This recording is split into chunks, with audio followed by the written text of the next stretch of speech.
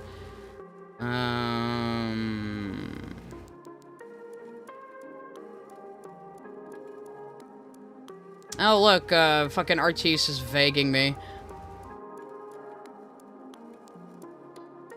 Bitches that won't get off my clit?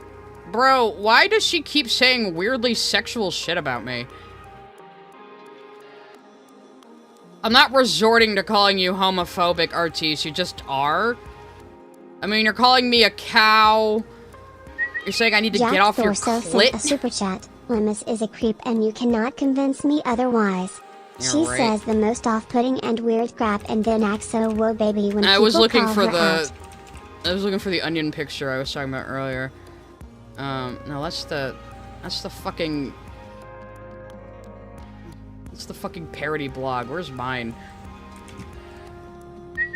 Miss Jasmine sent a super chat. Off topic, but one of my favorite parts of finding your channel was all the great music you play. Thank you, thank you. And guys, don't forget, I do have a Spotify playlist of all the music I play on stream. Where is it? Where is it? Because Artis also said something else weirdly sexual about me. Here we go. Here's what she said, like, not too long ago. You can see this is her account. She says, "This is what happens when you tell a white woman not to use the hard R N-word," even though I censored it and it was one time. "Sadly, this isn't the first time a white woman has wanted my attention so badly. They want to live out some racial fantasy and have me swinging them around. Ew, I don't do race play, bitch." So this is like the second time she has returned sexual harassment at me for saying her cartoon takes are bad and that the things she is saying are pretty homophobic. That was her response to that. Your cartoon opinions are bad and you're being kind of homophobic. She returns it with, like, aggressively sexual comments. Like, how is that appropriate? And you're the one talking about rape and coercion and sexual abuse right now? When you can't even stop saying weird, creepy, sexual things to me, Artis? You know? I hope this gets back to her. Let it. So, yeah, what the fuck, bitch? Why are you saying this weird sexual crap about me? Just because I said your cartoon opinions are fucking bad. So, yeah, because I made fun of her gushing over Genu, another guy who actually screwed over his family, but, you know, he's straight, so he's not as bad as Stolas, obviously. No, I was just making fun of her for, like, gushing over Genu, because, similar thing, he screwed over his family. She thinks Stolas screwed over his family, even though most of it wasn't even his fault. And of course, they all had a meltdown over this, over, like, light teasing, because they're all a bunch of big fucking babies. So, what else was I gonna look at? Nothing, I think. I think that's all we needed from old Blackish. I'm gonna look at his replies.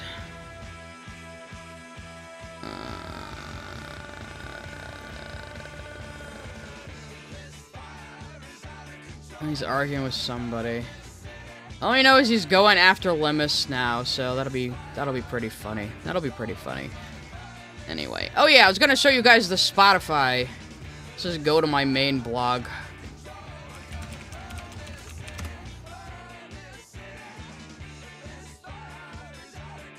A lot of the songs I'm playing now, like this one, have revenue sharing on. Why is it taking so long? So I do end up sharing my ad revenue with the music, but I don't care because I get to play music I like. The fuck? Alright, this way. Okay, fine.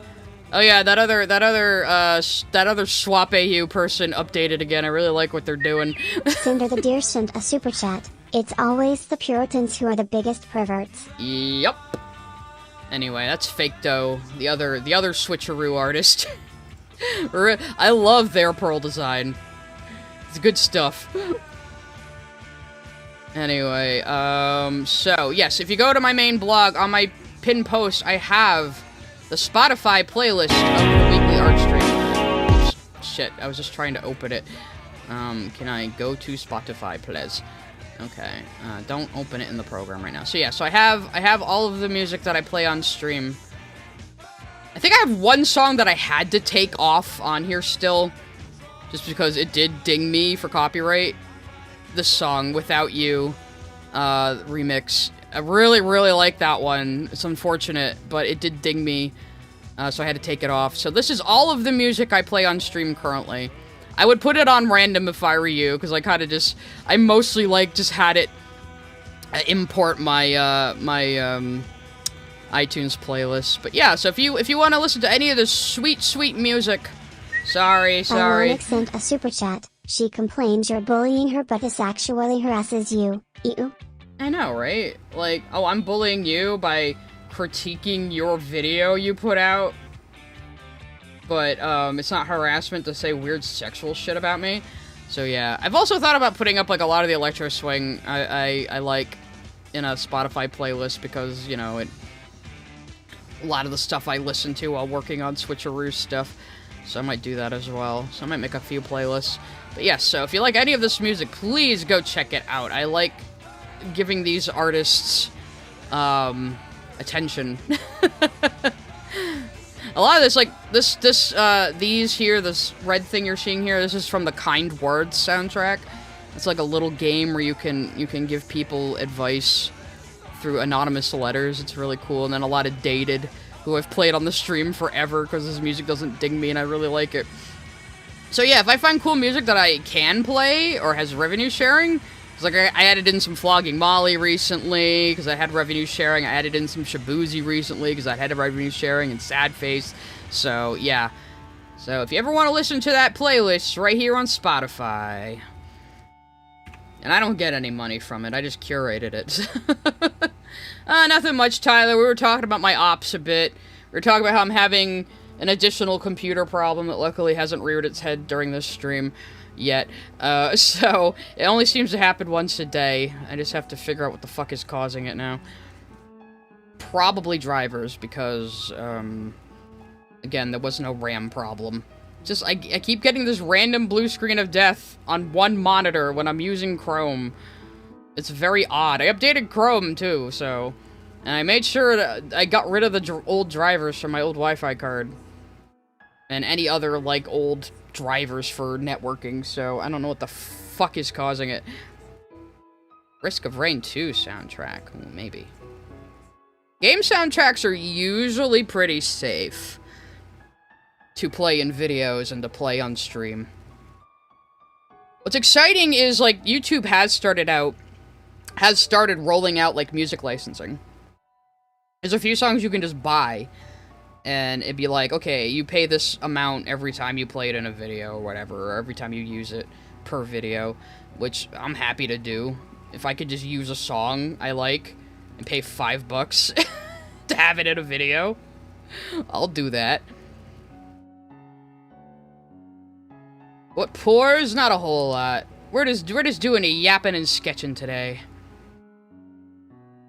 Like I say, I'm gonna put my nose to the grindstone and try to pump out these pages, finally. I was so fucking wound up all weekend with this connectivity problem thing, which I fixed, but as I was just saying, I now have a fucking blue screen of death problem that's happening like once a day.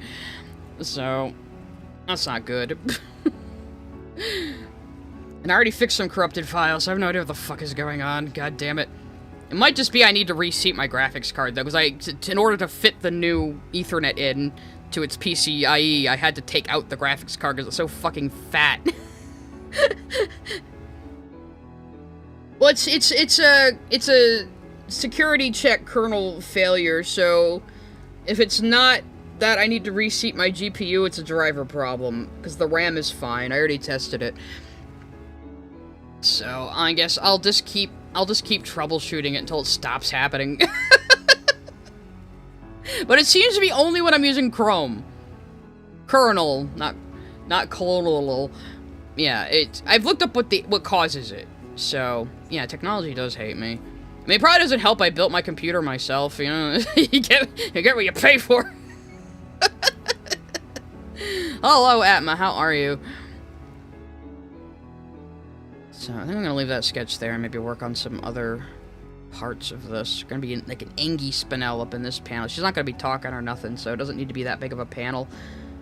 Again, I would like to do some streams explaining like paneling and my stuff. We were discussing this earlier for someone for anyone who just got here, that I was thinking of doing some like streams where I like do art related stuff, redline stuff for people, talk about paneling, stuff like that, and then I'll make those VODs like members only after the stream, just so members get like a little extra for their troubles.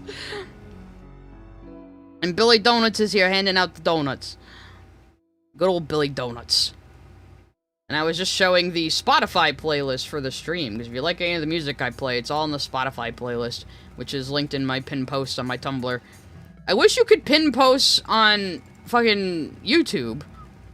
I would like that, because then I would just pin the stream playlist on there. Yeah, because I was thinking I could go through, like, all my old Switcheroo comics up until now and just talk about my decisions in the paneling and stuff. What did you send me, Kaiser?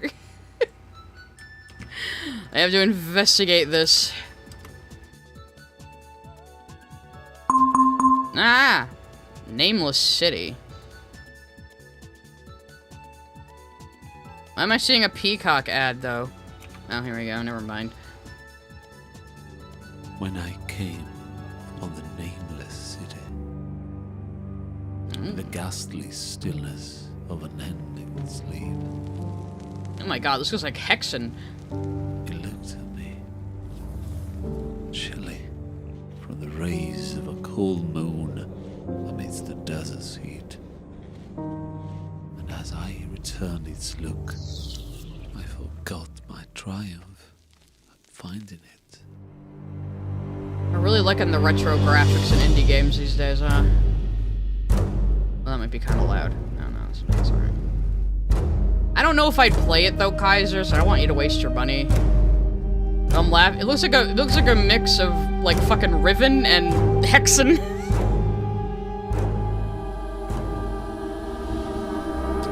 I never seriously played Hexen. I had the fucking N64 version.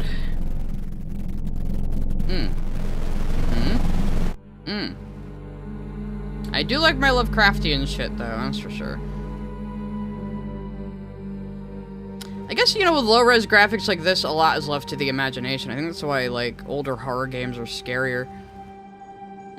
Looks interesting, but I'm not sure if I would play it, you know?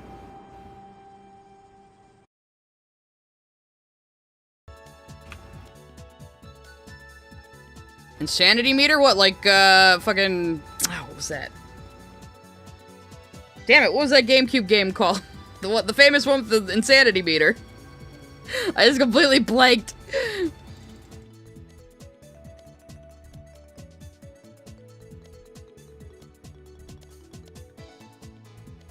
Eternal Darkness, thank you, Kaiser. Nick Wolf sent a super chat. Honestly, people like Miss Artist, Blackish, Pink King, etc. make me so glad I wasn't more active online until I matured more and you and Dan stated streaming. Yeah, you know what? I am very glad the internet was not at the place it is now when I was a teenager. I'm very thankful for that. Like, it's so funny with these anti, has-been people, though, where they're always like, Fibsy Pop can't take criticism, she's the worst, and then as soon as their videos get criticized, they're like, I'm being harassed, how could you do this to me, you know? It's like, and then they start sexually harassing me, like Artis, I guess. Which is an interesting choice. Let me take a better look at my fucking thumbnail sketch, okay. I had Hexen for the fucking N64. Cryohazard sent a super chat. Game? Game? The game we just watched is called Nameless City, if that's what you're asking.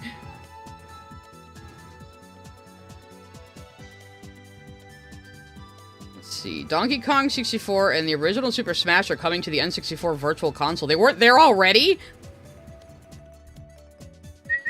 Greg Charles sent a super chat. Sorry, but that comment from ArtCCB was genuinely disgusting. I really hope you can make another full stream discussing her bad media takes. Well, I should probably just, fucking cut down the one I have, but I mean, I only focused on her stole it stuff. There's plenty of other bullshit she said.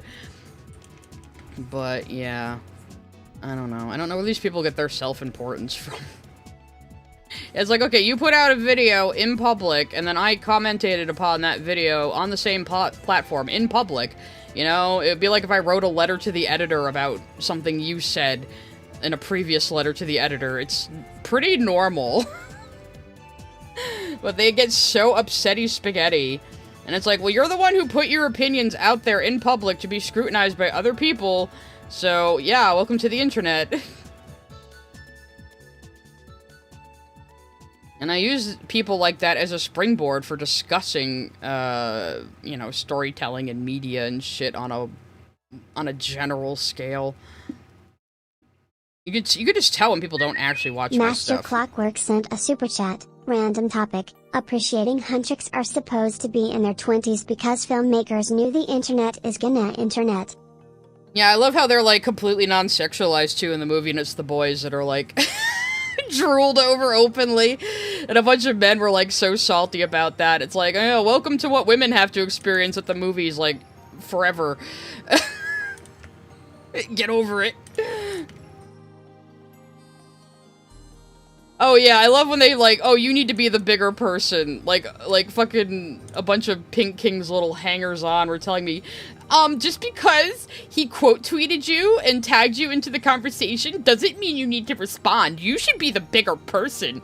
You're being immature. And I was like, I can't think of anything less immature. Or I can't think of anything, like, even more immature than being like, just because I tagged you and I'm talking shit doesn't mean you have to answer. Let me just talk shit without saying anything back. That's not fair. You know, it's like, fuck's sake. I love how these 20-year-olds are an expert on what 40-year-olds should be like, too. You know, what makes you the fucking expert on how my generation should be behaving?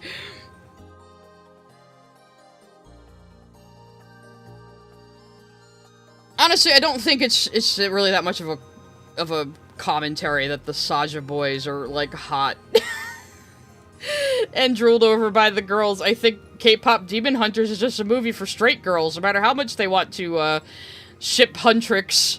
It's a movie for straight girls, and straight girls need movies too, you know? Straight girls get to be awesome in battle too, you know? Yeah, I am half expecting these people to pull out the post-minor shit unironically. Because you can always tell a motherfucker who was used to going, but I'm a minor! When they're on Twitter and say something stupid and someone points it out. And then I say, what the fuck are you even doing on Twitter then? They go, it's 13 to sign up! It's like, okay, well, you think you're, like, so big and mature that you can, like, talk shit to adults, then expect to get talk shit back like an adult, alright?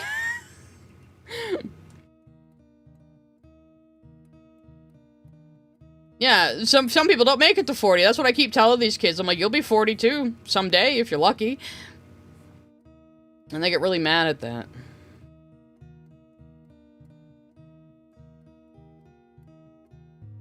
Limus clearly wants to remain a teenager forever. You know, hanging out with teenagers, banning 30-year-olds even though they're 20. It's like, no, you're 20, time to grow up. You can't be sitting at the kids' table no more. I don't think I can show the Powerpuff Girls CW pilot. I think they're still, like, copyright striking the fuck out of people for that one.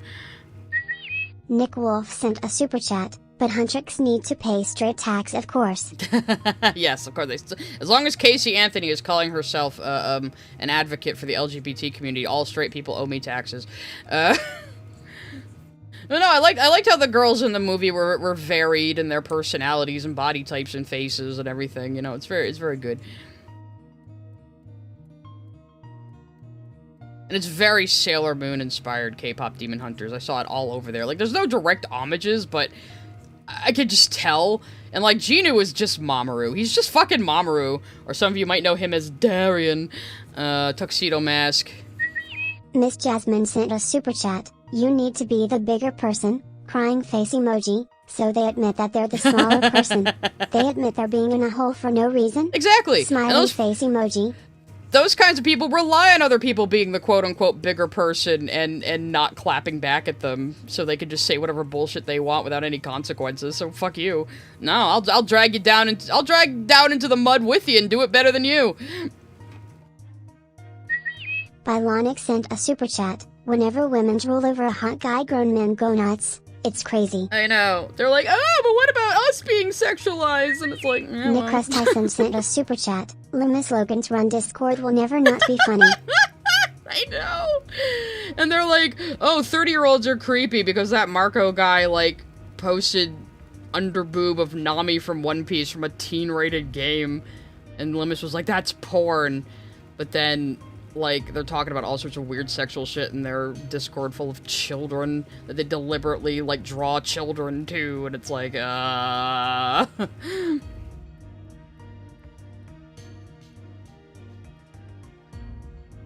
I hope, seriously though, Genu comes back in K-pop Demon Hunters 2, which he most likely will. If he's doing like some Tuxedo Mask type shit, I'm gonna scream.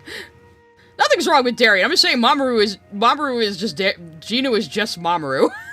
Is what I'm saying. He's just Mamoru from Sailor Moon. And I love it. I was badgering my friend to watch a 90s Sailor Moon because I was like, dude, if you love the dynamic between Rumi and Genu, it's just Usagi and Mamoru in like the first 2 seasons of 90s Moon. You need to watch it.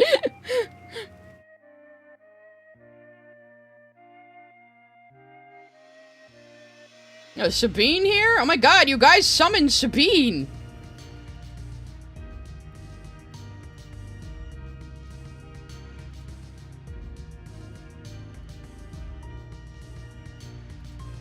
Oh yeah, Nami is like 20, yeah.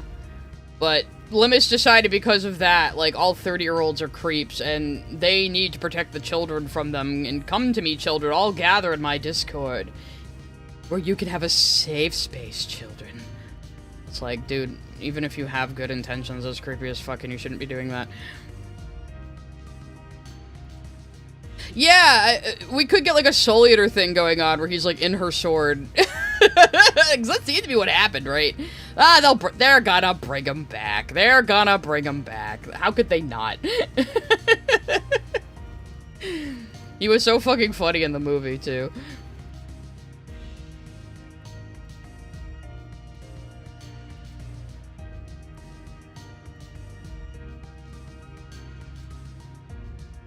Yeah, blame Oda for how she's drawn.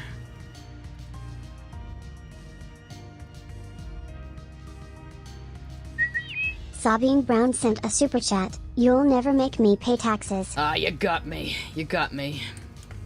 See, you're Clippy now. You don't know which Sabine this is, though. There's several clones up there. Sabine's like Tomoe now. It's just a bunch of them. They fight whenever they encounter each other. Master Clockwork sent a super chat. It only gets weird when Chibi USA pops up with a clear daddy complex. Yeah, that's just. Let's all just forget about the Dark Lady saga. Let's just. I honestly don't think the Saja boys are supposed to be any kind of deep commentary on the industry. I really don't think they are. I don't know. That's just me, though. I think people are reading a little too much into what is just a fun, campy movie. Though there was one, apparently there's a person who, like, made a fan demon manager for the Saja Boys who does kind of go into that more. They got really popular on Twitter. I saw some of their art. It seems interesting.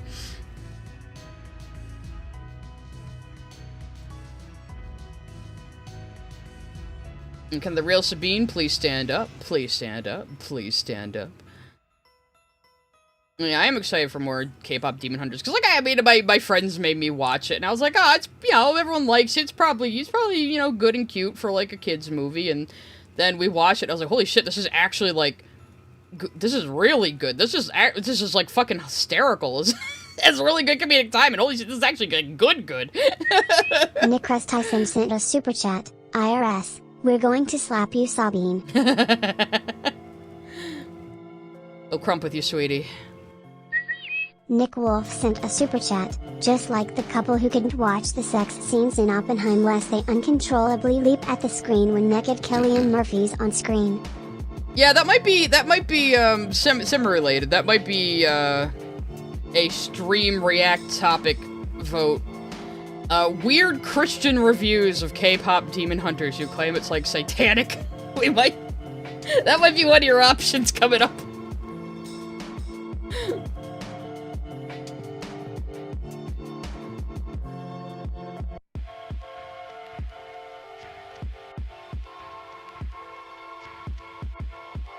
What's the thing with the dark/black lady stuff, Amber Dawn, is like, is it supposed to be uncomfortable or is it Japan being weird? Sometimes it's hard to tell.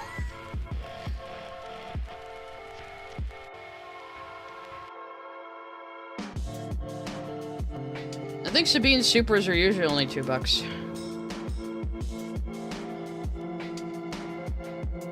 Yeah, I mean, it sounds like you guys already want to do that, but I probably will put up to a vote, because I think my other choices are just more Shadiversity or more Lio Lion Mask videos, so we can just giggle at them. You stopped watching 2/3 through? Well, finish the damn movie, it's good. I mean, it's a good example of how, you don't need a complex plot, and you can just use cliches and tropes and still make a good movie. Because K-pop Demon Hunters is very tropey. It's extremely tropey. You know, you can see where everything's going from a mile fucking away, but it's still so fun. You know, and it's so well made, and it's so well paced. Well, in some places it's a little too fast, but, overall, like, you don't have to be original to make a good movie. And as I always say, tropes are not inherently a bad thing. Just because they're made fun of on TV tropes does not mean tropes are inherently a bad thing. Those are building blocks. Those are narrative shorthand that people understand. You know, there's nothing wrong with using them. It's how you use them and your execution that matters. And K-pop Demon Hunters was executed very, very, very well. So... I haven't re-listened to a lot of the songs. I do really like Golden, though. That's probably a basic bitch answer. I'm not really a K-pop fan, though listening to the songs and listening to some other current K-pop, it's like, oh, it's kind of hip-hop inspired. It's kind of like hip-hop and EDM a little bit, so I could maybe fuck with that.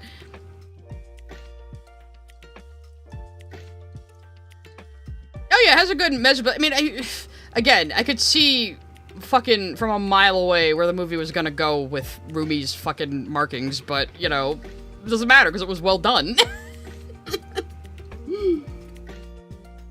And for some kid out there, that's the first time they've encountered that trope in a narrative ever, you know, so to them it's mind-blowing. Brown sent a super chat, K-Slop Demon Hunters, am I right, gamers? I mean, Cougar's been doing some slop of it, that's for sure.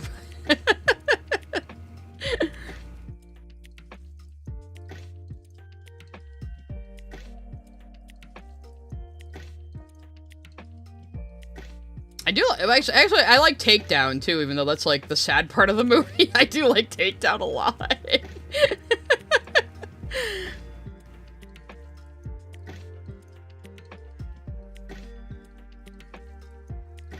Yeah, Sony is just killing it lately. I mean, even DreamWorks gave into their Spider-Verse style of movie with Puss in Boots 2, and it did very, very well. Disney has not caught the fucking memo yet. They kinda tried with... super chat. Dare I ask, have you seen Fixed? No, I have absolutely zero interest in it, to be honest. But, what was I saying?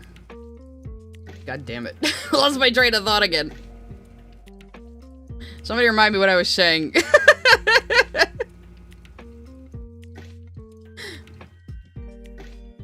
Shit might move a pigtail up a little bit just because of tangents. Disney sucking? Was that what I was saying? Oh yeah, Disney can't catch up with the style. The current style. They just refuse. They tried a little bit with Wish, but that came out looking like a fucking cheap video game cutscene. So yeah, Disney refuses to keep pace with current trends. Which I'm happy to see, because I want Disney to die. I am a hater of the mouse. I would like Disney to just fucking die. It would be good for the industry. I want Hollywood in general to burn down. Miss Jasmine sent a super chat. I always thought the Black Lady stuff was her trying to emulate what she thought adults were supposed to do. So I thought she was trying to copy them with the only man she knew / was close to, Mamoru. I mean, I guess you could interpret it that way. It's been a long time since I've seen the series, to be honest. So... I love how you say same guy who did Primal when you're talking about Genndy Tartakovsky. He's done a lot. But I don't know about Fixed, man. I know he was trying to do, like, some Bob Clampett type shit, but, like, who cares? You know? I don't know. Nothing about that appeals to me. I'm sure it appeals to somebody. Otherwise, they wouldn't have made it.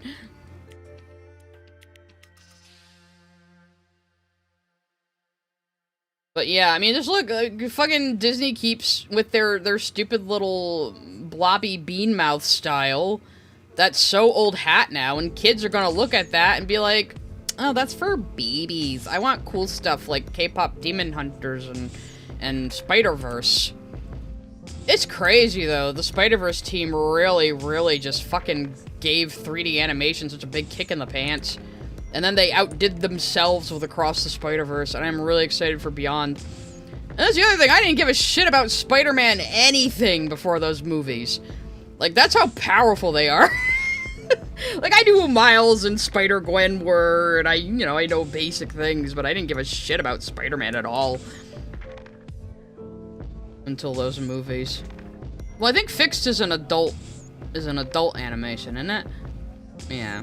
It's not his usual style of animation either for Genndy Tartakovsky. But then again, I didn't like the look of Unicorn Warrior, so I don't know what the fuck he's doing. I guess he's trying to experiment, but...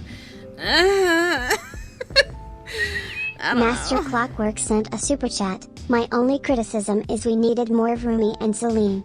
That twist ending gave me the clash. I should have caught on sooner the generational trauma. Yeah, like, Celine was, like, barely in the movie. Like, I couldn't even remember her name at first, so it's like... yeah, she really needed more of a presence, Celine. That is the one criticism I would have. Though my friend Skrill and I were joking that she's Pearl, because here she is, taking care of the child of her deceased girlfriend. We don't know that they were actually together, but we were just joking. It's Celine with a C, I believe. That is how you can tell this movie wasn't actually made in Korea. They got like those weird names that aren't Korean names at all. You know? And I know a lot of K-pop people have stage names, but yeah. So we're gonna have Spinell is like freaking out, and then John Williams Sapphire's sent gonna a sense super something. chat. The Spider-Verse films are so good no one remembers the comics that share the same name. Yeah, exactly. Because they really, as far as I know, Miles is kind of fucking dull in the comics. And that's the other really good stuff about the Spider-Verse movies, is they have very efficient character writing, where they endear you to these characters so quickly, with just really clever uses of their time. Because, like, with Miles, we're introduced to him in his room, you know, singing along to a song, and he starts kind of mumbling his way through the lyrics till he gets to the chorus, you know, instantly relatable. Instantly relatable, you know? So, it's a very good, if you wanna write, it's a very good movie series to watch, to show just how efficiently they introduce these characters, get you caught up with what their deal is, endear you to them. It's very efficient and good writing. I like that the parents were more of a thing in the second movie. They were very funny.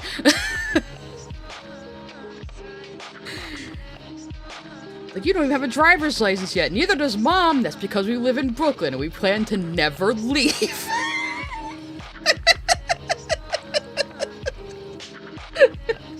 I love the parents of the second movie.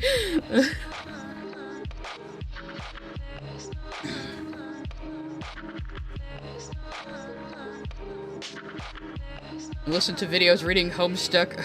You can't get me to read Homestuck. I'm not gonna fucking catch up. Maybe I'll watch the pilot, but I I can't, alright? Homestuck is one of those things where if you weren't into it back in the day, there's no getting into it now, you know? I'm from listening to Nightcore, wow. Well, I got my creepy ambient music playing right now. I do like that sort of stuff. Linkara reviewed Homestuck? Nick Wolf sent a super chat. Have you seen James Gunn's Superman? As a member of Ant's community, we need to know if Hogwarts gets you a gay/lesbian/bi/etc. I'll watch it eventually. I'll watch it eventually just because I'm kind of interested in how, like, Silver Age it is, and also Lex being a hilarious hater. Stevens sent a super chat. Can't believe Dustborn stole Miles Prowler's hairstyle. I love how we call him Miles Prowler, too. Almost sounds like Miles Prower. You know, the fucking Tails from Sonic. It instantly makes him less intimidating. Because that final scene is, like, haunting in that movie, where you meet the alternate reality Miles and Uncle what's-his-face? Uncle Aaron. And they're, like, actually, like, scary criminals, you know? It's like, this isn't fun comic book time anymore, this is, like, real shit time. They're, like, actually scary. And it's so jarring because we knew these characters in another form, and seeing them like that, it's kind of like, oh, they're, like, cold as ice, holy shit. You know, And, like, New York's just constantly on fire in that reality.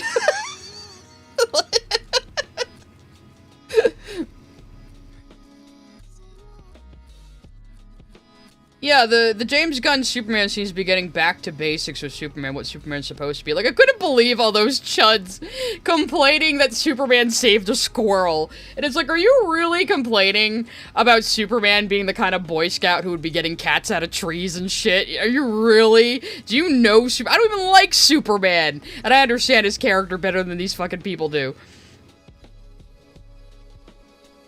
No, New York's not on fire all the time in this reality. That's California. Yeah, so the Miles Prower universe, San Francisco and New York City change places. It's New York that's always on fire now. He would absolutely save... Superman would absolutely fucking save a squirrel. Absolutely.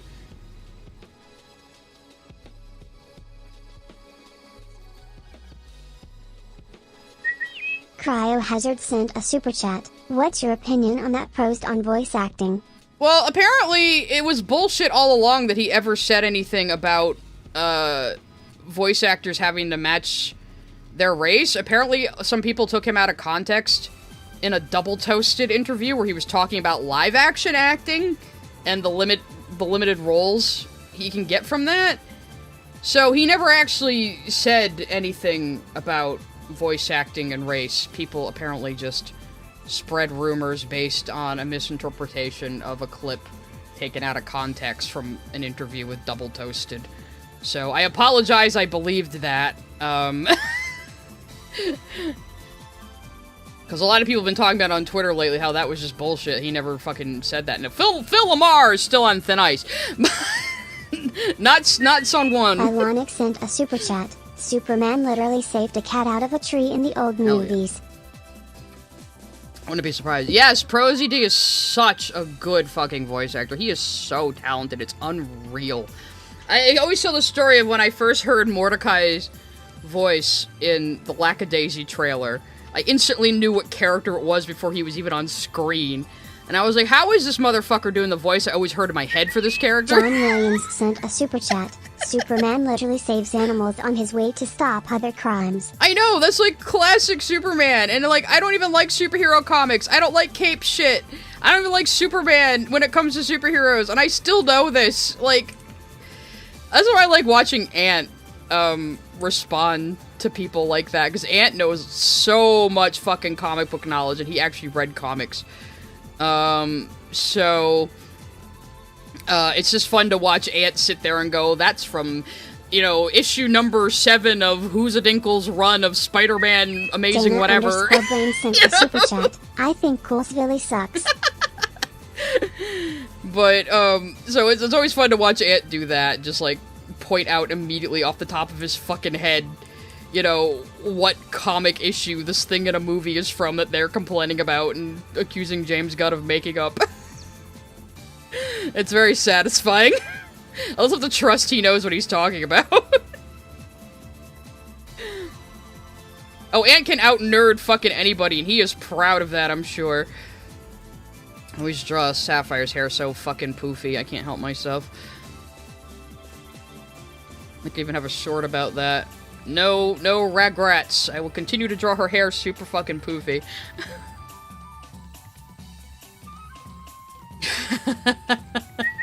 Master Clockwork sent a super chat. No capes. No capes. I'm gonna explode chat right now. Wokadora has been on my ass because I made the mistake of saying I've never watched The Incredibles. And I'm sure you're all gonna say the same thing. I always tell people I'm not as big a cinephile as everyone thinks I might be. There's a lot of movies I just haven't gotten around to watching. I've never been a big Disney or Pixar fan. I don't know what to tell you. My favorite Pixar movie is Ratatouille. What do you want from me? And I always forget it's a Pixar movie. Shh, we're all gonna listen to Flogging Molly now. Forget what I just said, alright? Dances in a photograph. Belrocky sent a super chat. Girly pop romantic tax. Almost for Garoo. Ah, thank you, thank you.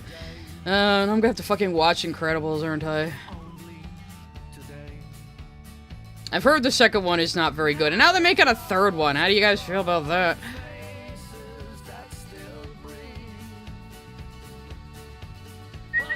Zephyr_Silver sent a super chat. What did Phil Lamar do? Well, Phil Lamar definitely started advocating for this. Voice actors always have to match the race of their character, and it's like, bro, you were Samurai Jack. He's like, it's different when I do it. John Williams sent a super chat. Also annoying to Gun Only fans to say he changed the mythos for the better, despite literally listing the comic where an element originated from. I know, like, so many of the things in that movie were apparently from the comics, according to Anthony, and again, I just have to believe him. But, oh, new Hell of a Boss trailer? We should just watch that on stream. I do know that Edna Mode was voiced by Brad Bird, though, but yeah. Like, fucking Phil Lamar saying you have to match the race of your character when he is, like, famous for playing a Japanese character and doing a really, really fake Japanese accent, I might add. Like, again, another very talented voice actor, but come on, dude. Come on, dude. No, I still respect his work, of course. But yeah, okay, so I'm also gonna take a break. And I'll take an actual break to feed my pets soon. But let's watch the new Hell of a Boss trailer, guys. Because I can probably get away with playing that. If I just type in Hell of a Boss, it's probably gonna be like the first fucking thing that shows up. Stop it! And yes, I have a Vast. Leave me alone. Oh! Is this for the new pilot? Because they're kind of redoing the pilot. I know. Or is there something else? Oh yeah, you guys didn't know this? So, Vivzipop brokered a deal with Prime for Hell of a Boss. For the last 2 seasons, the episodes are going to premiere on Prime first, and then a month later on YouTube for free. And they retain creative control at Spindlehorse. So, that is an amazing precedent for indie studios. Like, that is insane. And, like, this woman is single-handedly trailblazing indie animation, and people just fucking hate her for it. It's unbelievable. Bigger, something cooler. Anyway. Let's see. There's probably gonna be clips from episodes we've seen before, but... John Williams sent a super chat. Most famous Jor-El not being a good guy and sent Superman to Earth specifically to be worshipped as a god. Yeah, that's something in recent comics. I'm gonna pause the supers. They did announce this before with a thing that implies they're going to be able to cross over the 2 shows now as well. So that's fun. Get out of here. Let's go. Humans on Earth do some pretty f***ed up shit. Actually, no. Amazing Digital Circus got distributed on Netflix while retaining their rights as well. So again, indies eating good. Do some pretty f***ed up shit, and then they die and they end up in hell. Well, some of us are born here, and we aim to be a little something bigger, something cooler.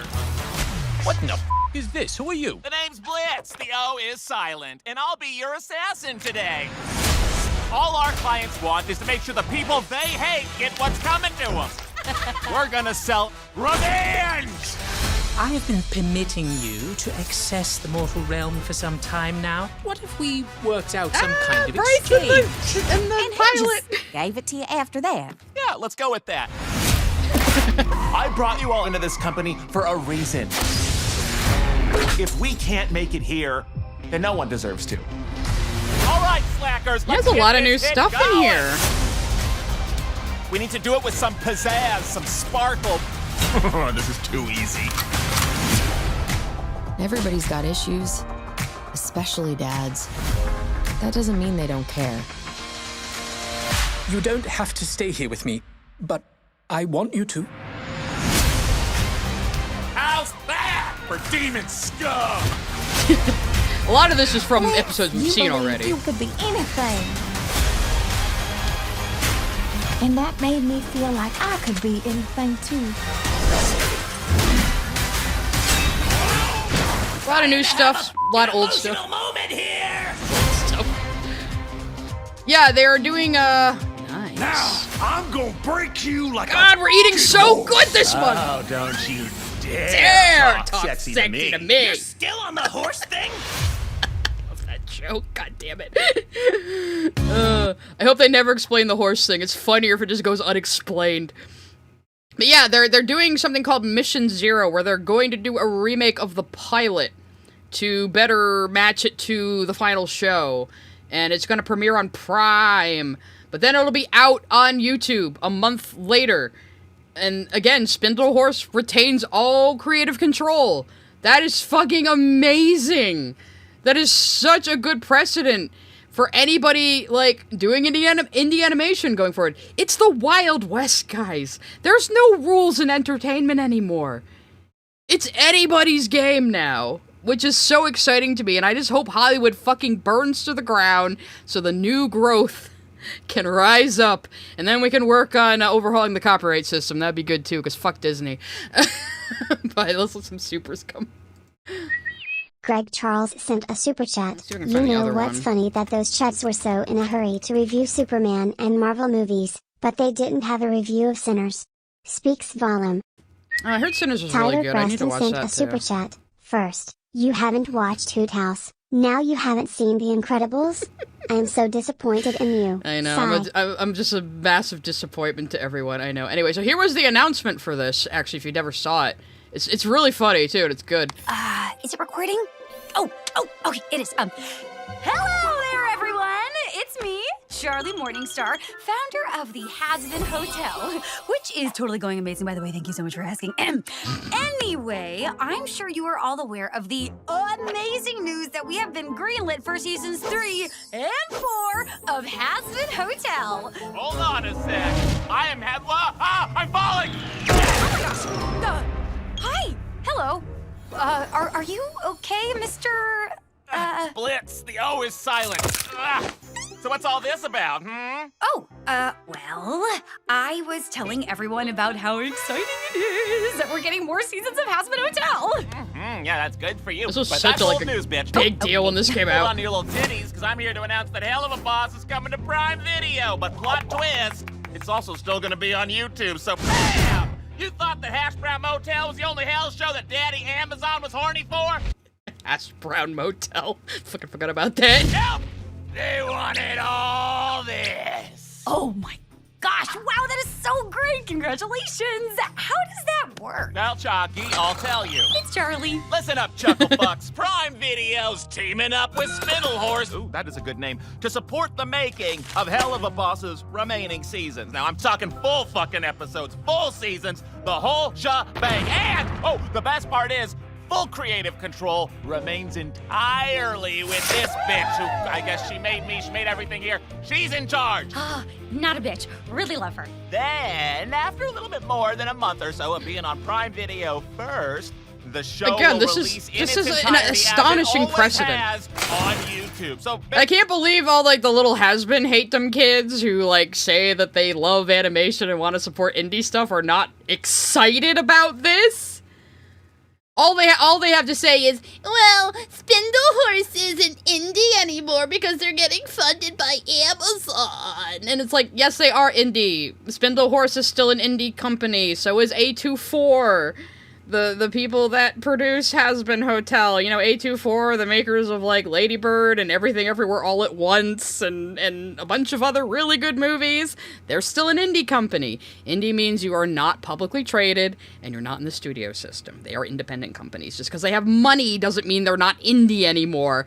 And it's that old thing where it's like, oh, we love you when you're struggling and have no money, but as soon as you actually make it, now we hate you. You know?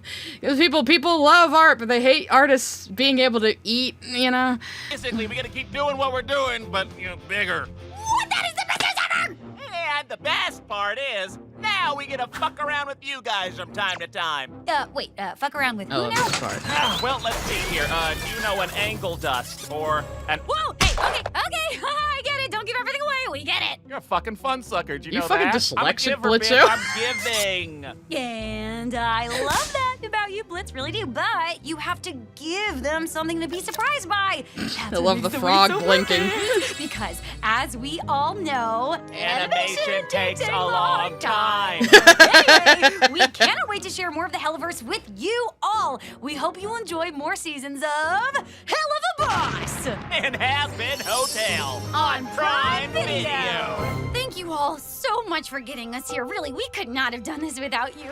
I'm gonna cry. But that's it? No, fuck this! Let's end big! Big? I thought we ended really nicely.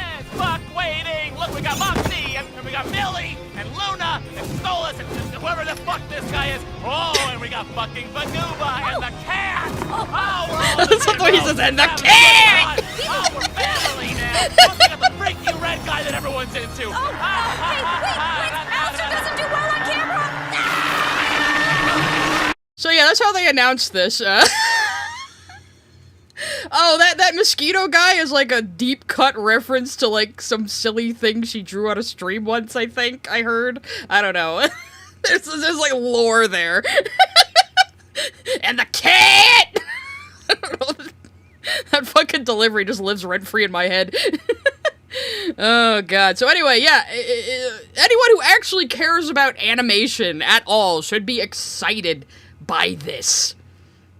Which is why I say the hate-dom around Vivzy Pop in these shows is mostly down to misogyny and jealousy. Because if you were fucking good faith and honest, you'd be like, holy shit, I may not like these shows, but this precedent Spindle Horse is setting for indie animation is completely fucking insane and good for anyone else starting an indie animation company.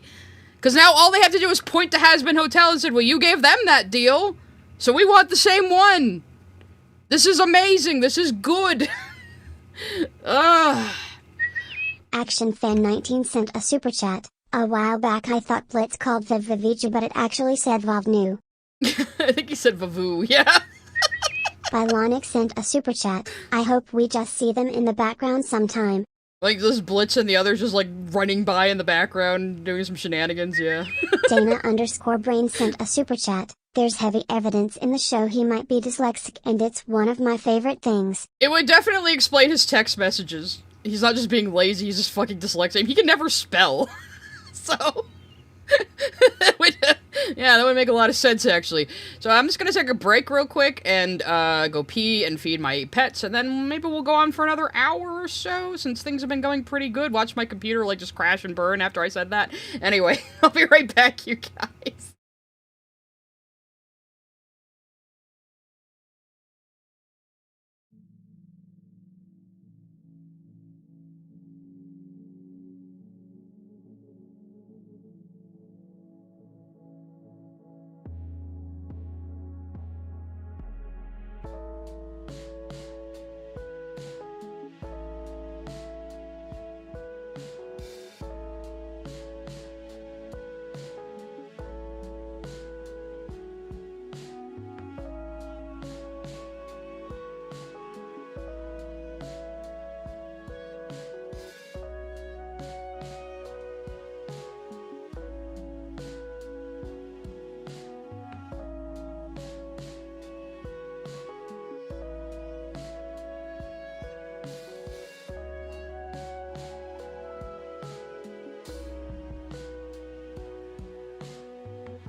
I actually have no idea what's being sampled in this song, Space Frog, but it's by an artist called Neat Beats.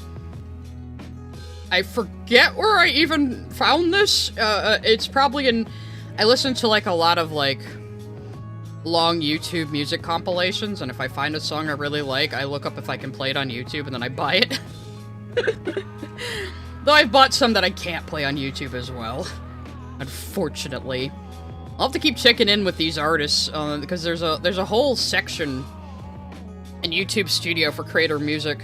And you can see what has a license, what will get you demonetized, what has revenue sharing, and if it's not in the system, usually it's safe. Not always. Oh, the Duck Season Cup. I know exactly what you're talking about. Hold on a second. 'Cause that made me laugh. That made me laugh. Stop it, Avast! God fucking damn it!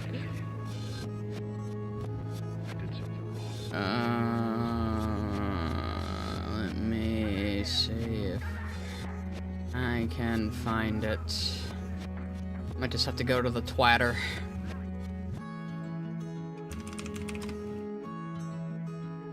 It's just my Avast, and it's because I'm in Firefox today. It keeps warning me about malware that it thinks is happening. Just, oh, hey. Sean Murray reblogged the Nokia guy, so you can build, like, any kind of Corvette ship in, the new No Man's Sky update you want, and this guy made a Nokia phone. I will probably not get that crazy, but I am planning to, stream a bit of the Expedition tomorrow night. Which teaches you how to do this. So that could be fun if you guys want a nice chill No Man's Sky stream to come to. So, let's... Has-Been Hotel Season 2, it ought to come up. Come on. Come on! Give me the screenshots! I probably favorited it too, but, where are the screenshots? Yes, yes, everyone's into Radio Apple now. My fucking god.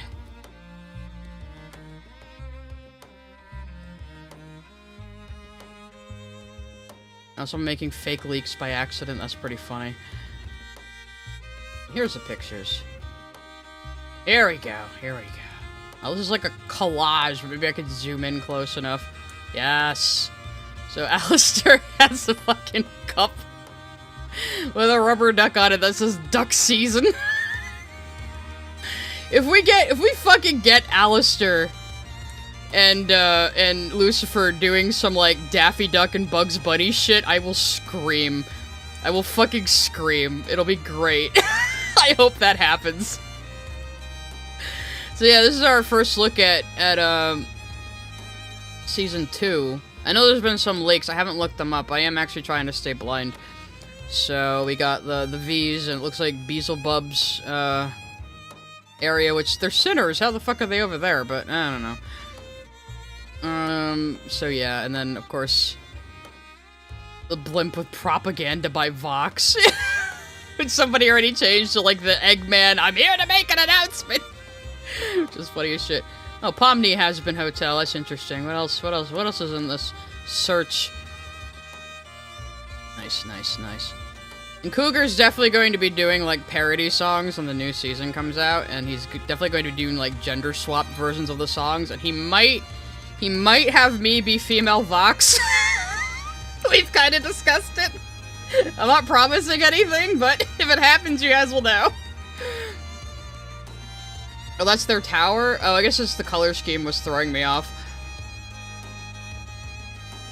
Oh, I know, everyone's excited about the new Hollow Knight game. I mean, I never played it or was into it, but I'm happy for you guys. I'm happy.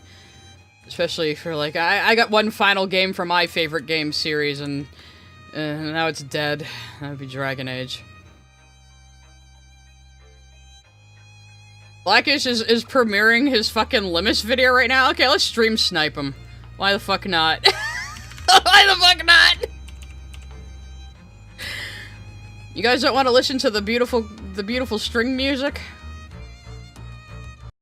Okay. I wonder if he fixed his, I wonder if he fixed his smoke detector. Year ago, it doesn't even matter. And then they say he's going through a lot right now. That's not even like a I didn't racist even joke. notice. He literally had a smoke detector beep. Dead ass. That fucking meme with the fucking the Luna. Oh my god, they're annoying. So this is like the last time he premiered a video. We couldn't tell if it was a live stream or a premiere because, like, he fucking just rambles in edited videos. Fucking grooming shit. No, these niggas are saying I've been vouching for a groomer, nigga. The fuck? Read the full doc yourself. Don't listen to what the haters have to say. He's just going over his like. I did read it, you know. I did read it. This shit looks bad. And the fact that you have literally told me nothing about it, right? You just said, "Oh, it's haters," because it went from first it's a lie. Yeah, his mic is worse than my old mic. It was over a year ago to now it's bad faith. You're doing. Yeah, exactly. Like his fucking hit video on me is like unlistenable. I shouldn't have paused it. It's a premiere. Oops.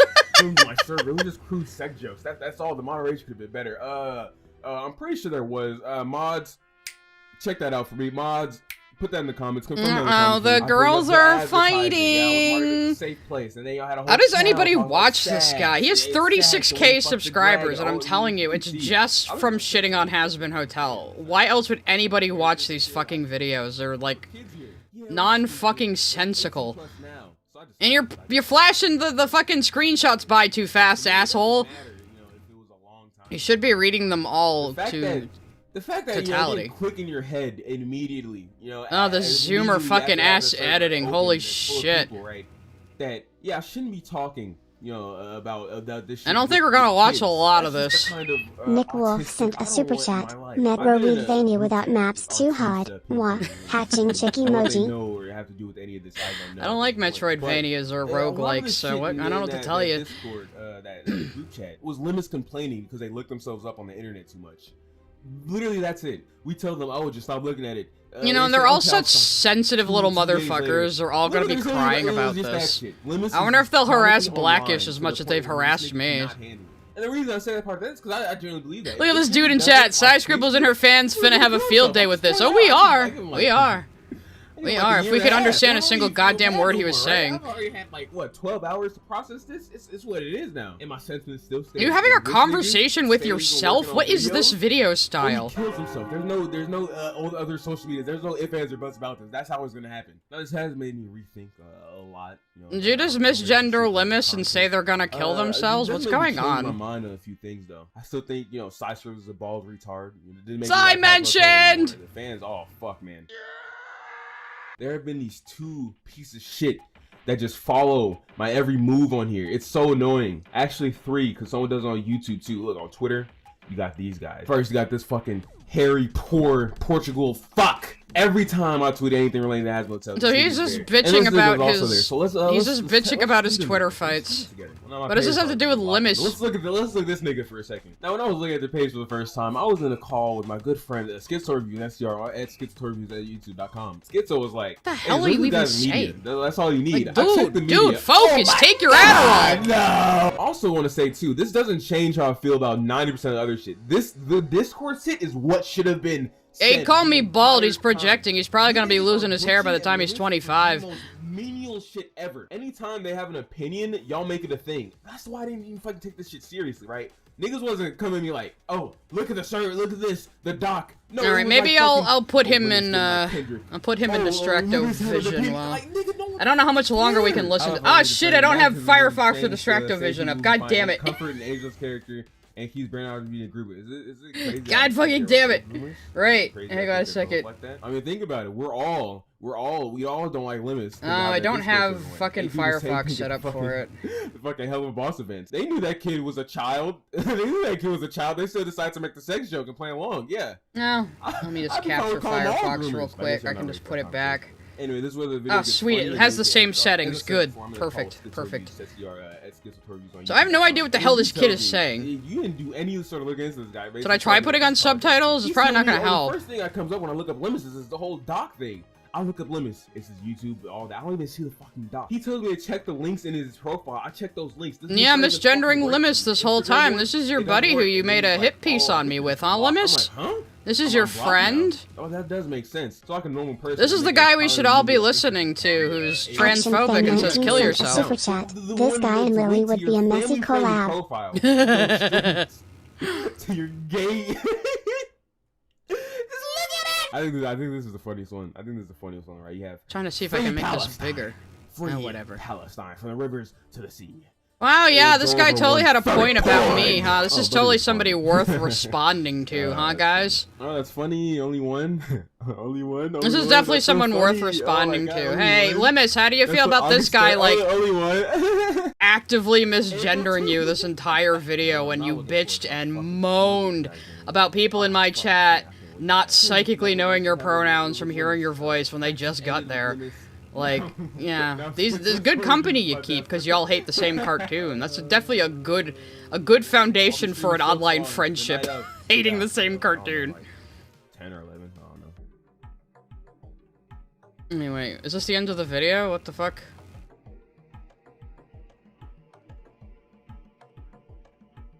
Is that it? Is it over? I guess it's over. Okay, well that was a fucking assault to our senses there. That told us a lot. I mean, it told us that Blackish is just dedicated to being transphobic, I guess. So he can't really complain if people call him that. So yeah, so this is the guy. This is the guy you joined a hit piece to have like a little circle jerk group therapy with, to take me down, huh, Limus? And how quickly the turntables. Apparently, Blackish was premiering a video about Limus, and we just got the tail end of it, I think. Is there anything more? No, it's just a black screen now. This dude cannot fucking export his videos properly. Remember when the premiere of mine just, like, ended abruptly? How does he have 30k subscribers? It has to be just from bitching about Hazbin Hotel. Because there's no fucking way with this video quality anyone would watch this guy otherwise. So that's what Limus deleted her blue sky over, I guess. That and the weird comments about making Gangle a sexual assault victim for no reason of Jax. Like, what the fuck, bro?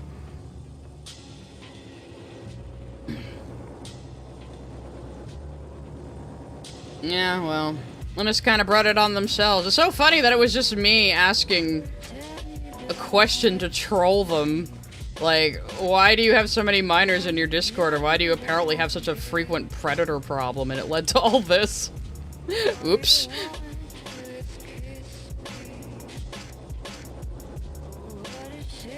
I'm hesitant to accuse people of botting. I could see people watching, like, one of his has-been hate videos and immediately subscribing because, yes, I need to be fed more dopamine hating this woman I don't even know. Yes, you know. Well, let's look him up on Social Blade. Why not? You know, Social Blade's not very accurate, so. Oh my God, Avash, shut the fuck up! No, I'm the one with an annoying noise in the background of my videos like a professional. Anyway, let's see.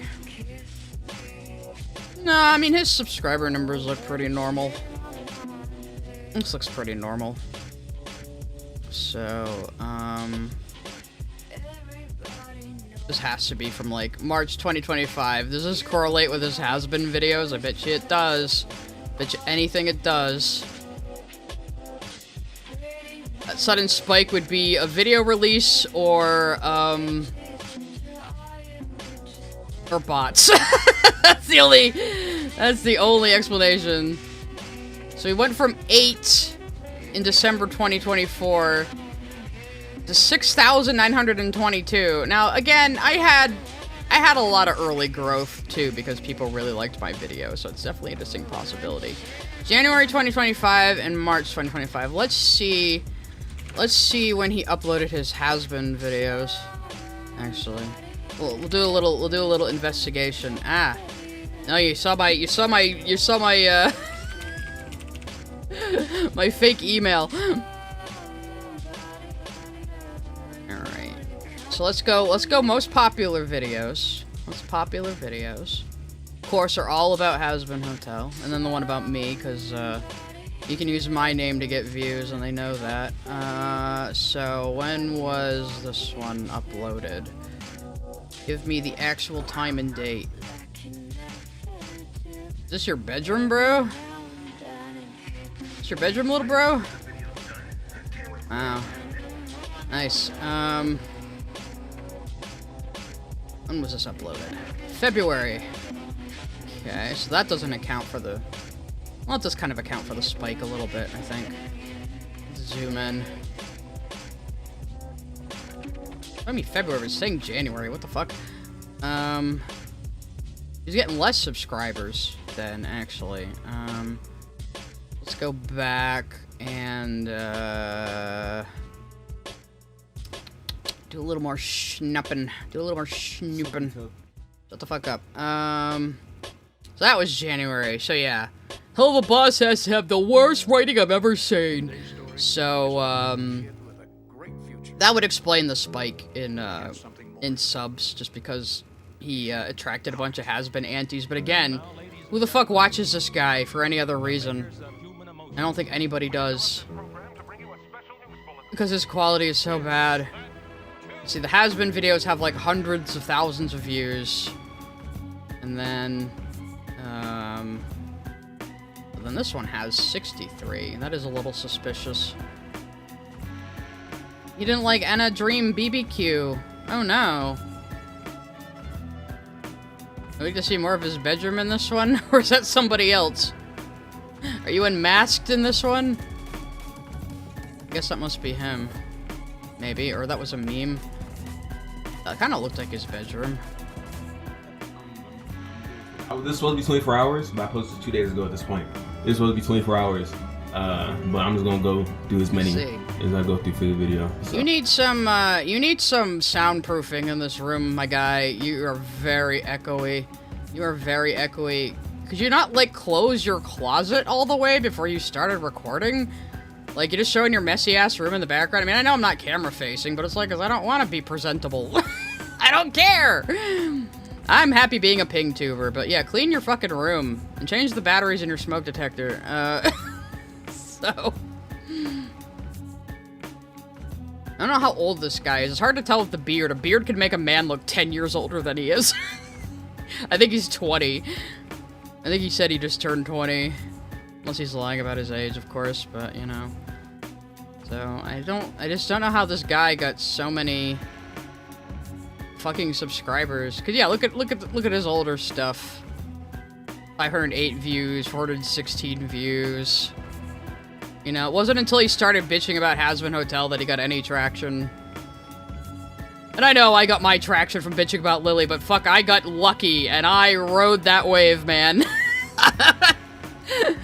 So, incomprehensible 10-minute video about Limus. That's good. Yeah, that's real good. Okay. My curiosity has been sated. I guess I'll just draw for the next half hour. Maybe that's why he's like so on my age. Maybe he's actually in his 40s and is lying about his age. No, like I said, a beard can make a man look 10 years older than he is. If he shaved his face, I bet he'd look like a baby.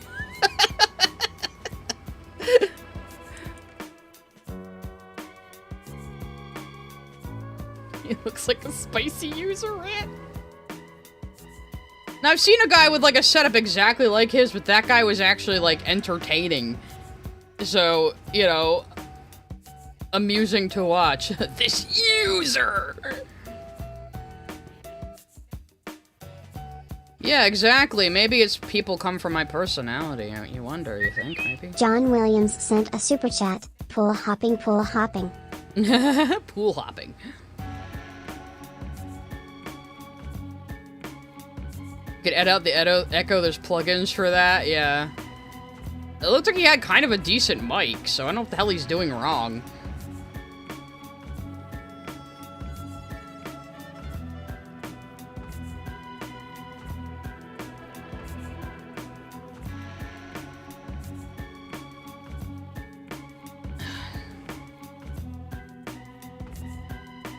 I don't know, like, I was confused by Enna Dream Barbecue when you guys made me play it. I did stream it, by the way, in a one-shot.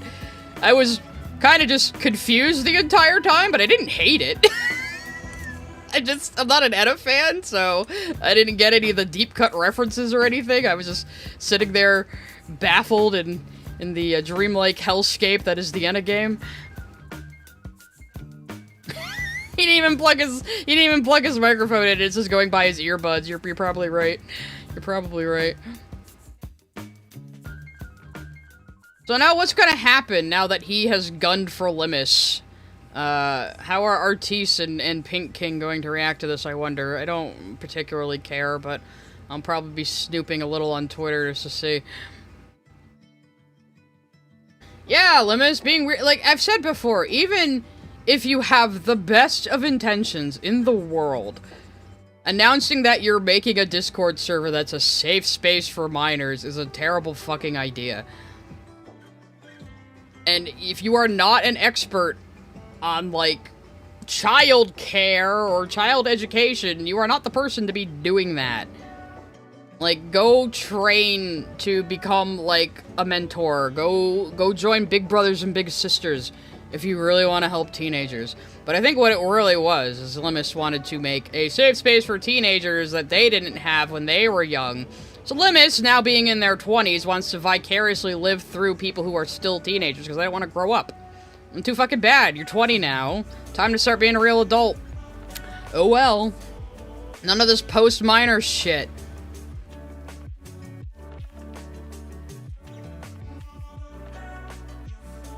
Yeah, again, it's advertising the predators that you have a Discord full of children. That's exactly why it's a bad fucking idea to begin with. And I don't think Limus had good intentions. I don't think Limus is a groomer, to be clear. I do not think Limus is a groomer. But I do think Limus wanted to live vicariously through a bunch of 15 and 16-year-olds because they wish they were still 15 or 16. I think that was what was going on there. And again, I mostly brought it up just to make fun of them. Because they were like, oh, I have a Discord server and 30-year-olds have come in and been creepy to the minors there. And it's like, why do you have a Discord server full of minors? And why does it seemingly have a frequent enough predator problem to comment on it? And then that kind of snowballed, and I didn't really intend it to. But, oh well. Whoopsie doodles. Maybe that's why people get angry whenever I just say things. I don't know. I have that power. No, I can't get too much of a big head. Chat, you need to humble me. You need to make fun of me and bully me.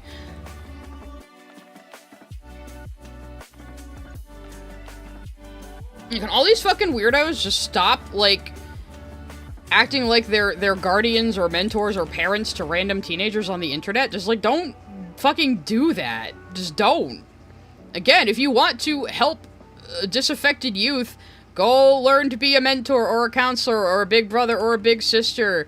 Volunteer your time to, like, a camp or after-school activities for troubled youth. Go get your fucking degree in college. Alana sent a super chat. You think Limus' parents pester her about her future plans?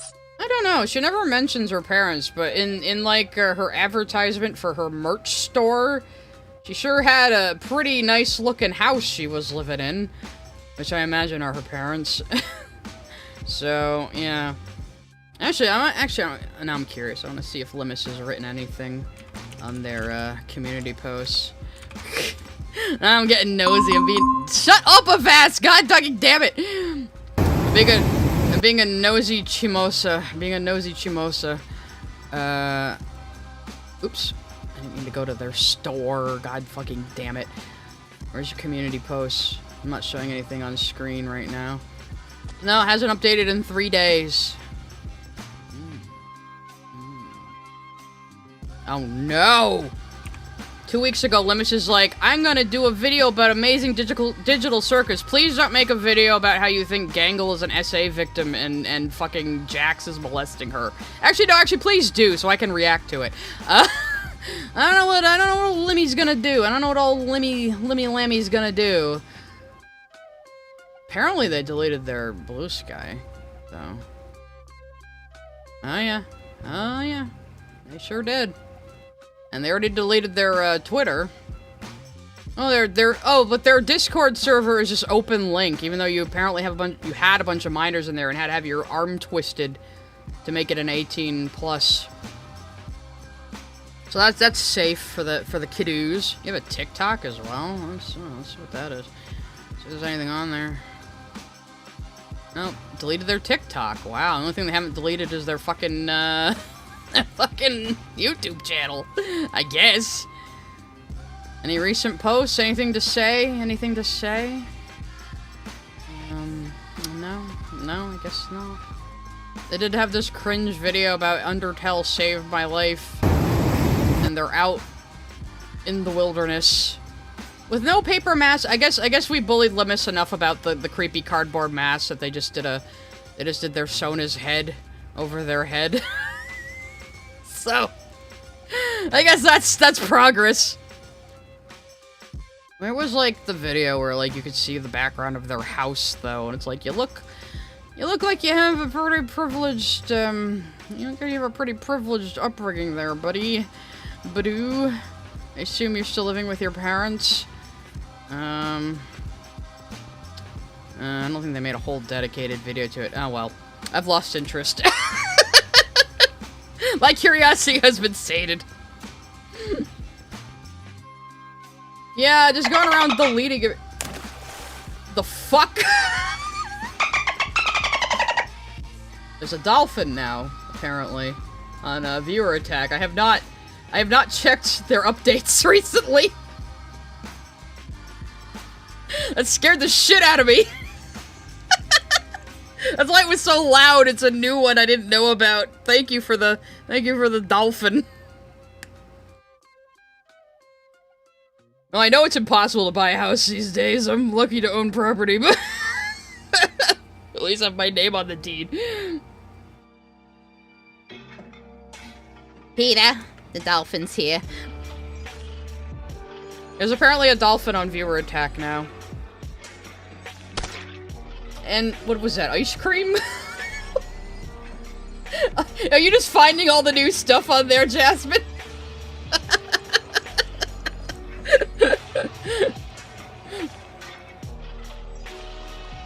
That's cool. That's cool. I really hope viewer attack finds a way to work with YouTube. Because that would be so much fun. Even if it's just a bot, you know? The thing is, they rely on people spending bits, because they get a share of the bits when you guys do one that costs bits. So that's how they fund themselves. So I don't know how they do it on YouTube, except unless people would have to do it like you do super stickers, I guess. But barring that, I might find somebody to write me a fucking bot of my own so YouTube can throw shit, you know? And then Peter, the chicken's here. The chicken's here. Can you imagine how many more tomatoes there would be if I managed to write or get a bot written for YouTube that lets you guys just hurl tomatoes on YouTube as well? There'd be so fucking many. You wouldn't be able to see the screen, probably. Exactly, what chicken? We all know chickens don't exist, guys. We all know that they're not real. You can't fool me with these imaginary creatures you keep putting on screen.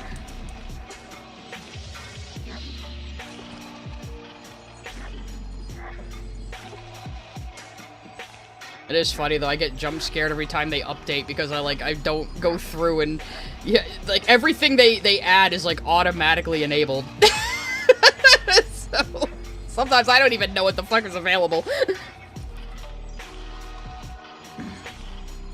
Yes, one day I'll have a bot for YouTube that lets you guys throw shit at the screen and then you'll turn the screen red. I mean, I know it's possible to have bots that people can activate in YouTube that can control overlays and OBS. I know it's possible. It's not something I'm capable of making myself. It's the issue. Because a lot of people also, they sell custom, well, anyway, we have a super coming anyway. Sent a super chat. Off topic, most weird ship you discover. Mine was Bumblebee and Blitzwing from Transformers Animated. I have very limited knowledge of what those are, so... But yeah, some people on Etsy will sell like custom widgets for stream elements, which is pretty cool.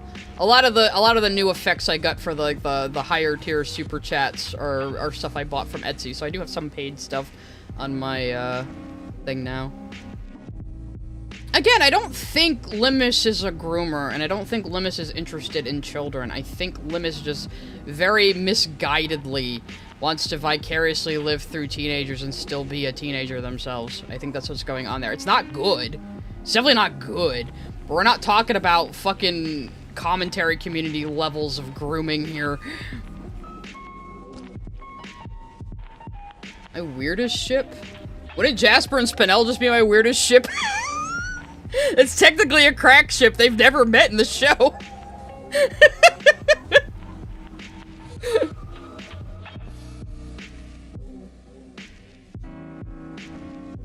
Started shipping them kind of as a joke, but then it wasn't a joke anymore. We're making a Backrooms movie? Ugh.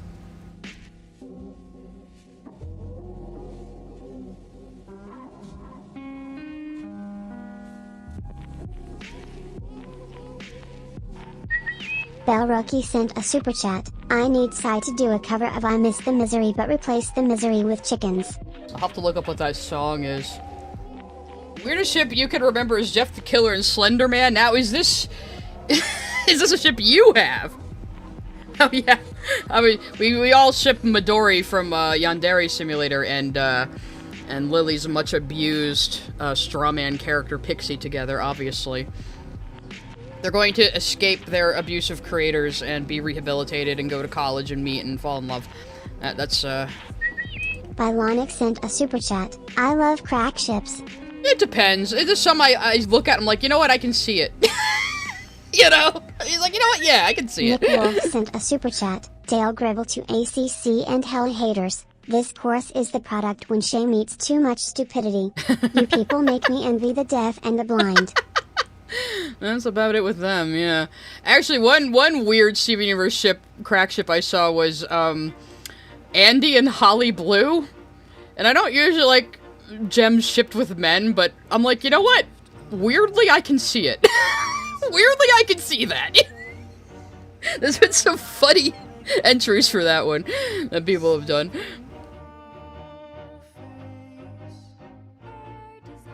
You ship Nifty and Bubble from... That is a crack ship. Not even in the same series. Is it a crack ship when they're not even in the same series, or is that like beyond? Is that like a fentanyl ship? Like, what's going on there?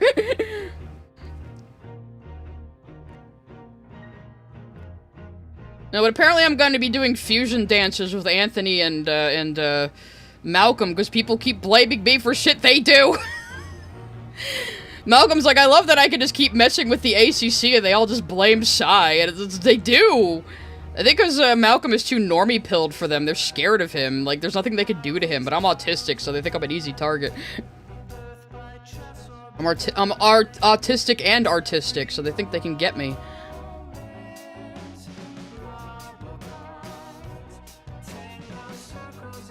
I like how everyone is talking about their weird fucking ships now.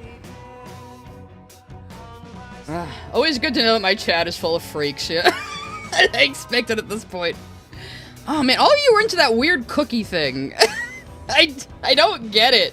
It's like Homestuck, I just don't get it. I'm probably too old, I'll never get it. And that's okay.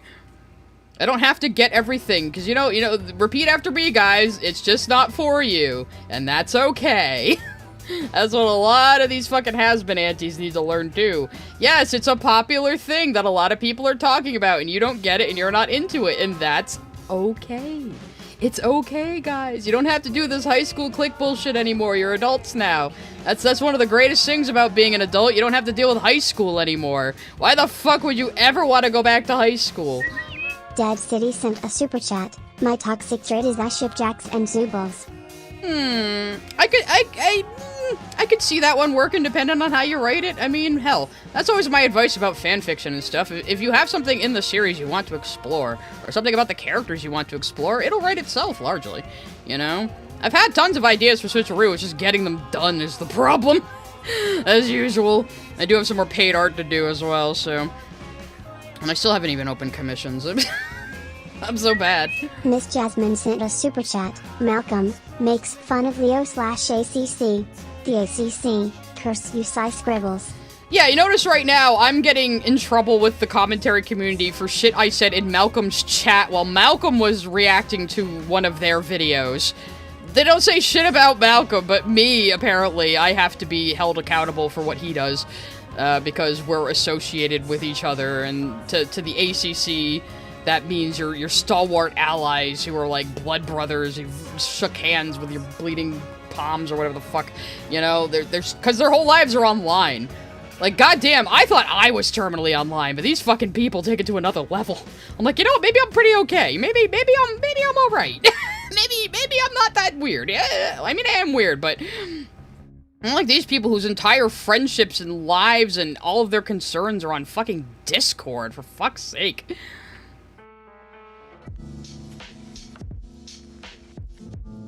Couldn't pay me to go back to high school unless it was like a Suzy Q situation where I like remember everything from my adulthood.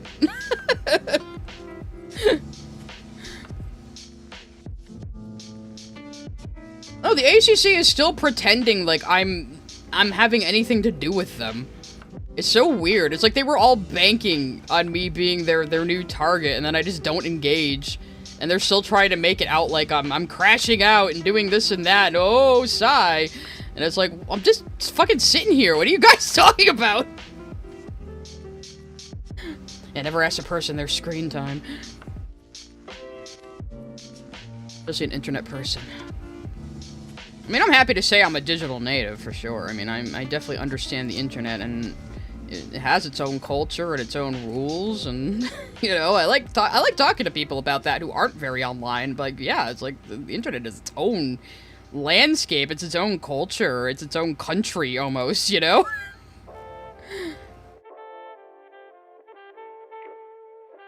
Yeah, I just love how everyone's like, well, you comment on things and you draw at the same time, so therefore you are ACC and you have to follow our rules, and it's like, no? What are you talking about? Who are you?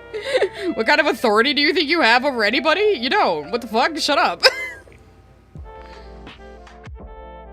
You ship Jax and Angel Dust? How do you ship them when they had the same voice? It's a very important question.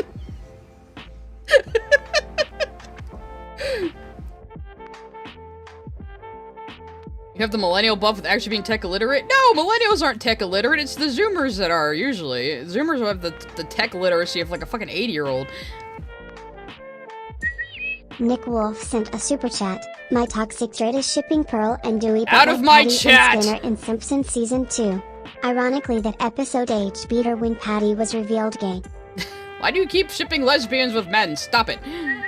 Master Clockwork sent a super chat. No shame, I've seen Steven X's spinal art and thought it was adorable. I can't because I see them as siblings. I see them as estranged siblings, so that just, it's kind of like, ugh. Also, you know, gems are adults, and Steven's only 16, so it's kind of, So... The problem with all the Steven and Spinel shipping, too, is, like, people would just strip her of her personality and just turn her into an anime waifu. You know, it was just stupid. Miss Jasmine sent a super chat. Crack ship idea. Emerald having a secret crush on Fox, a la Helga Pataki, and Fox being 100% oblivious. Just the thought makes me laugh. Why the hell did it read Rhodonite out as a completely different word? What the fuck? Why did it do that? But... yeah, maybe. I do hope we see Emerald, even if it does take place after Future. I mean, the thing is, they can make it take place, they can make Lars of the Stars take place after Future, but also flash back to their in-between adventures that were off-screen in the original show. I think they could do both. Nick Wolf sent a super chat. Not a romance ship, just a friendship. Well, when you say ship, that usually means romance, dude. You gotta be clear on that. Sent a super chat. Why, what is the ACC gonna do to you? They can't do stuff if you don't give it the power. Exactly. They have no power unless you give them power. Well, Spinel gave him like a Bugs Bunny kiss, for fuck's sake. I remember saying that, to a friend who was in a Discord full of, like, Steven and Spinel shippers, and I was like, I showed a gif from Space Jam, and I was like, oh, look, Bugs Bunny and Michael Jordan are canonically a ship, according to this gif. And one of the people in that Discord was like, what do you mean Bugs Bunny and Michael Jordan aren't a canon ship? And I was like, okay, you. I like you. I like the cut of your chip. Hi, Skrill. I'm gonna be wrapping up soon. Did you go to sleep and wake up again and I'm still streaming, Skrill? You don't want to go into Lio's server, because as soon as you get in there, they, like, make you hand over all of your social media accounts so they can hold you accountable, and if you do anything, it's so fucking cringe. They're practically a fucking cult. Don't get anywhere near those people, okay? We've been over this before. Go read the Byte model. They ding so many points on the Byte model. They're not a full-blown cult, but they're a group that could become a cult. And I am very comfortable saying that.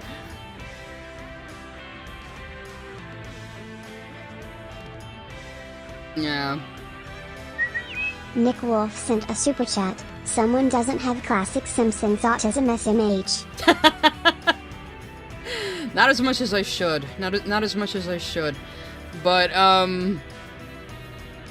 was I about to say? Oh yeah, Gilded Pooh ran away from the internet after getting doxxed or something, I think. Or Westside Tyler was threatening to dox him, and he put out that stupid video that Malcolm went over recently, and then all of a sudden he has a family emergency and has to leave the internet. As if anyone would care about his family emergency. This is the thing with that guy. He's the quintessential, like, oh, I just tell it how it is, and people can't take it, and then he gets upset as soon as anybody, like, pushes back against him a little, you know, or insults him back.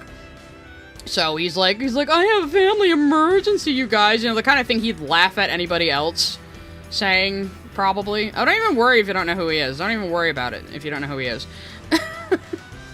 Though I did talk to him on Malcolm's stream once, so go give Malcolm the views. You'll find the thumbnail, don't worry. It's me beating up a guy with poo for a head.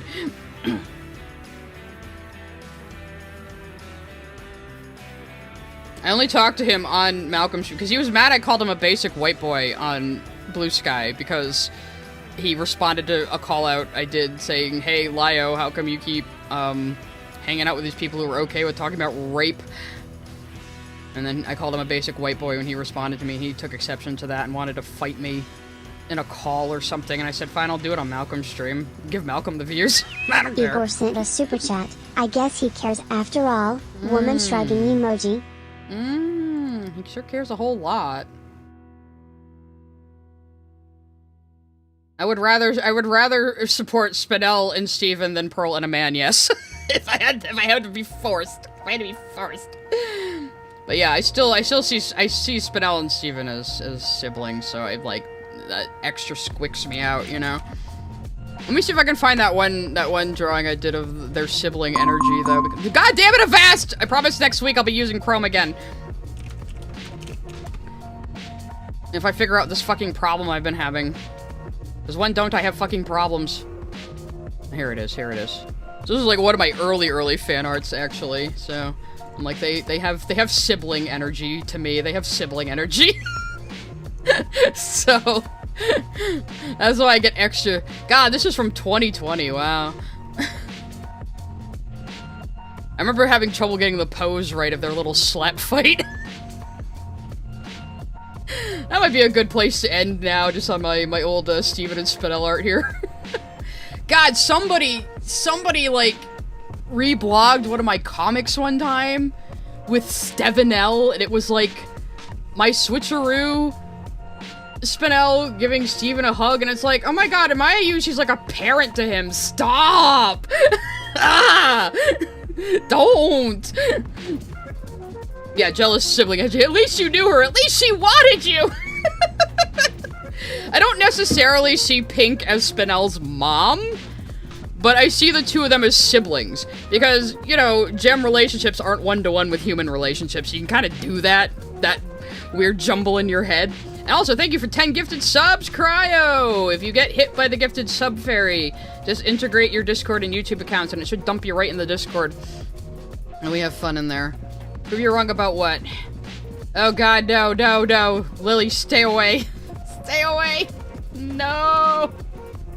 We were talking about, no wonder she likes Lars of the Stars. There's the Rutile twins who are literally attached at the hip. No.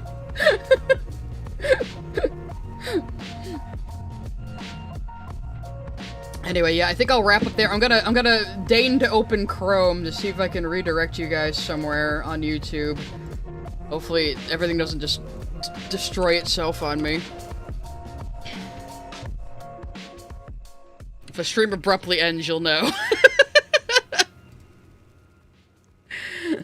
Alright, let's see if anybody else is streaming right now that I can send you guys to. And tomorrow night I am gonna do a No Man's Sky stream if you want to come by for that. So I might start it at like 5 or 6 my time. I haven't decided yet. Let me see here. Let me see here. Who can I send you to? I always forget which fucking tag it's on the... Alright. Who is live right now? Anybody?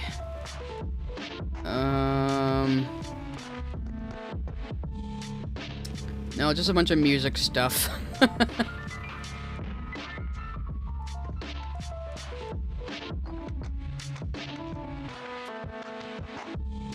Yeah, mostly music stuff. I'll just send you guys to the Weather Channel again, why not? I'll send you guys to Dated, whose music is playing right now. So if you like this creepy music, you're gonna get sent over there now. So anyway, thank you all for coming, and thank you for your generous super chats. If you'd like, join me tomorrow night for No Man's Sky, and then Friday and Saturday, finally, I will be playing Wolf Among Us. So that'll be great, that'll be great. And then next Wednesday, I'll probably have you guys vote for a new React, so we'll have some fun. Anyway, thank you all for coming by, and I will see you later.